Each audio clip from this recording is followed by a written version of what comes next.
Samantha's temptation. Samantha always walked home alone, relishing in the quiet and solitude after spending the day surrounded by people.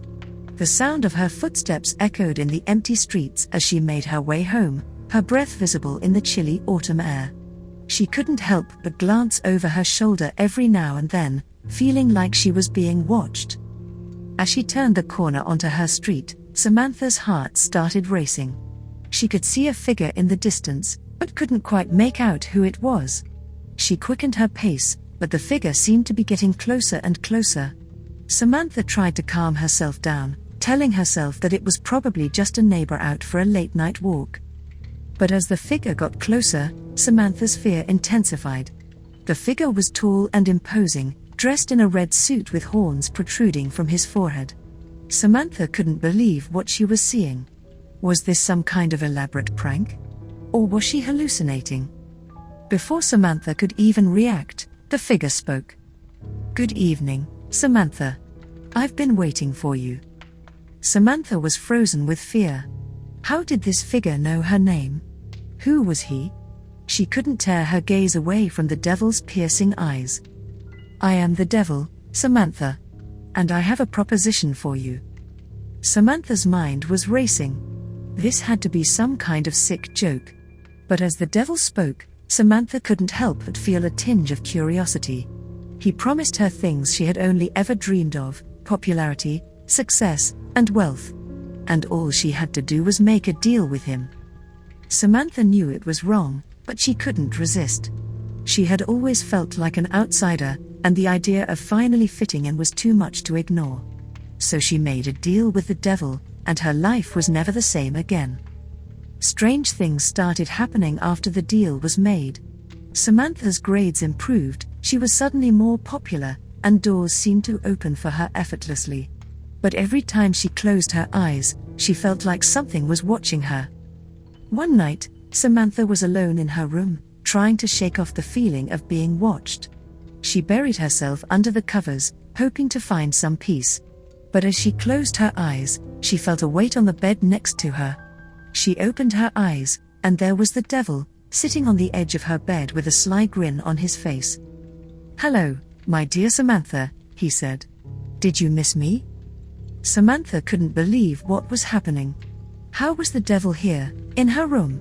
And why was he sitting on her bed like they were old friends? But the devil was smooth, and he put her at ease with his silky words. They talked for hours, and Samantha found herself opening up to him in ways she never thought possible. As the night wore on, Samantha started to feel tired. The devil suggested that she lay down and get some rest, promising her that he would be there when she woke up. Samantha was hesitant, but the devil insisted, and she eventually relented.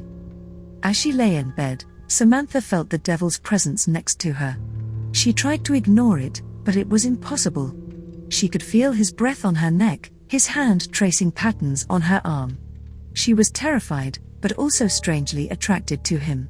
It was like he was a drug, and she couldn't get enough. Over the next few weeks, the devil visited Samantha every night.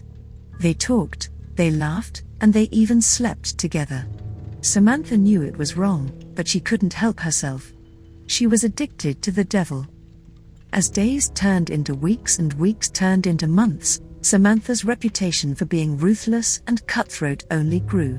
She was feared by her colleagues and admired by her superiors, but she felt no joy in her success. Instead, she felt a hollow ache deep within her, a constant reminder of what she had lost. At night, when she was alone in her bed, the devil would visit her. He would whisper sweet nothings in her ear, tempting her with promises of power and control. And sometimes, he would touch her, his cold hands sending shivers down her spine. But Samantha no longer resisted his advances. She had given herself over to him completely, body and soul. One night, as Samantha lay in bed, the devil appeared before her. But this time, something was different. His face was twisted in a malevolent grin, and his eyes were burning with an otherworldly fire. "I have a special task for you," he said, his voice sending a chill down her spine. "There is a man who has been spreading rumors about me, and I want him dead. You are going to kill him for me."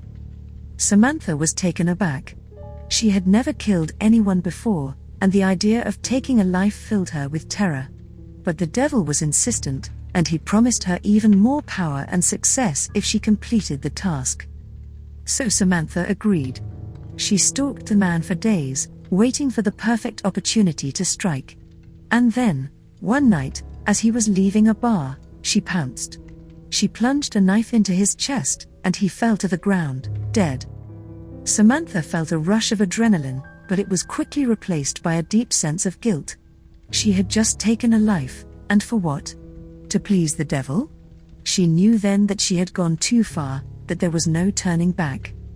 The devil appeared before her again, this time with a look of satisfaction on his face. "Good job, Samantha," he said. "You are truly one of my finest creations." Samantha felt sick to her stomach. She knew now that she was nothing more than a puppet, a tool for the devil to use at his whim. She had given up everything for him, and for what? A fleeting sense of power and control. She looked up at the devil, and for the first time in a long time, she felt a flicker of hope. Maybe there was still a way out, still a way to break free from the devil's hold. But it was too late. The devil had invested too much time and energy into her, and he wasn't going to let her go that easily. Samantha knew then that she was doomed to spend eternity in the devil's grasp, a slave to his will. And so, with a heavy heart, Samantha accepted her fate. She would spend the rest of her days doing the devil's bidding, a shadow of the person she used to be. And the devil watched from the shadows, content in the knowledge that he had won.